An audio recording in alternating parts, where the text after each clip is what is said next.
If there is an 11-dimensional multiverse, let me be the first to say, I feel like an ant! Like an ant! I feel like an amoeba! It's ridiculous. And that's a good thing if you do feel that way like me, because it should be a bit overwhelming. But at the same time, it's kind of exciting, isn't it? Huh? I mean, isn't it? Come on! Gravity. Somehow gravity is our protagonist here. Remember how gravity is billions of times weaker than the other three forces? And how any theory of everything must somehow account for this. Well, string theory states that gravity, strictly speaking, isn't exactly a local phenomenon. Gravity might be a bit of a shared commodity. Shared with whom, you say? And that it can't be contained within the confines of our universe. It leaks out. Leaky bucket. Out to where, you ask? Well, whatever else is out there.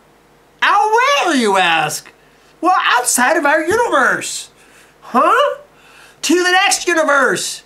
It's been said, jokingly by Brian Greene, a real theoretical physicist, that if you wanted to place a call over to the next universe, you'd have to use a gravity phone.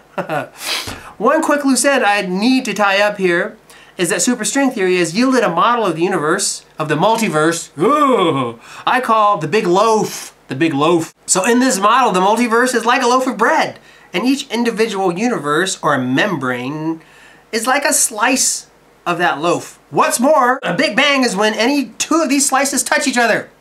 Boom! Big Bang!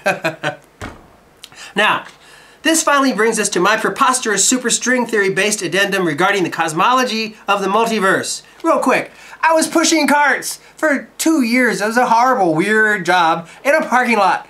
And while I was doing this, I was thinking about this stuff. So that's where my weird little idea that I'm about to throw out at you is. My subject is supermassive black holes. I said gravity is our protagonist. It would seem the universe is littered with these monsters. It is beginning to appear that these giant gravitational exclamation marks are a normal component of galactic formation, a gravitational component of galactic formation. Our own Milky Way has one. Don't get too close, it bites. I think that means that our universe has countless supermassive singularities, huh? Supermassive black holes out there, trillions of them. Every galaxy has one. That's in our universe, right? I can't help but believe that all these supermassive black holes perform some structural function in the architectural stability of our little corner of the multiversal loaf. Because, after all, we've just established that gravity, it ain't here all the time. It's going other places because it's a closed string and therefore it can disappear. And Maria Spira-Perloff is going to find one at Fermilab disappearing graviton. A black hole isn't called a hole for nothing. When the gravitational escape velocity of any object in our universe exceeds c, the speed of light, then that object is no longer part of our space-time continuum. Well, here's the idea that I've been obsessed with for 3 years. It's simply that these giant black holes actually form a kind of multi-dimensional support network or system of buttresses, or columns in a building, if you will. And that this support network keeps our membrane from coming into contact with other membranes in the loaf of our multiverse, and so long as our expanding universe, which is pretty young actually, and very energetic at this point, we're in the age of starlight, okay? As long as our universe is sufficiently energetic, the inevitable next bang is held at bay. Once the universe expands enough, i.e. runs down enough, then this fail-safe device will cease to function, and the next bang will follow. I recently viewed a well-produced BBC astronomy program in which a youthful British scientist, Brian something, was waxing poetic about the tragic end of our universe after the age of starlight. All in all, what was being presented was a compelling description of what should and would be understandably construed as the inevitable heat death of a static, lone universe left to its own devices.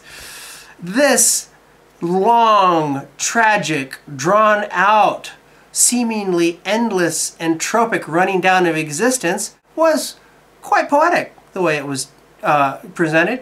And I got caught up in this poetry when I suddenly realized that if superstring theory has anything to say about it, the universe might never become that decrepit.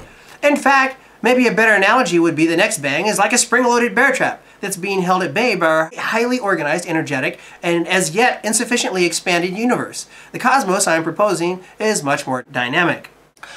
What I'm trying to say is that this higher dimensions thing will pay big dividends eventually. As we begin to see how we might be misconstruing phenomena with a higher dimensional component, just like flatlanders might take a long time to realize that this unimaginable thing, i.e. a sphere, came for a visit, entanglement, and other things. Superstring theory might be humanity's greatest act of precociousness. It might be a theory before its time. We as of yet can find no way to experimentally confirm it or debunk it. Its basic premises seem beyond us, but even in the world of orthodox astronomy, it is beginning to become clear that we have failed to notice what seems to account for 96% of existence, dark matter. Wow! Let me lay out what's truly terrifying about superstring theory. It's the fact that we are so dimensionally challenged. It seems so unknowable to us humans, the possibility of an 11-dimensional multiverse, and really what that entails. If you really begin to wrap your head around it, it's a very humbling thing. We are truly like ants. In the light of superstring theory, all our petty intolerances and misguided hatreds, especially those based on religious dogma, seem all the more shameful. But the metaphysical flash that came to me all at once is that it's all just physics. Because of superstring theory's 11-dimensional multiverse, there is room for all those extra-dimensional phenomena that will have to remain for the foreseeable future the domain of metaphysics and philosophy, i.e. consciousness, death, spirit, afterlife, reincarnation, maybe God, thought.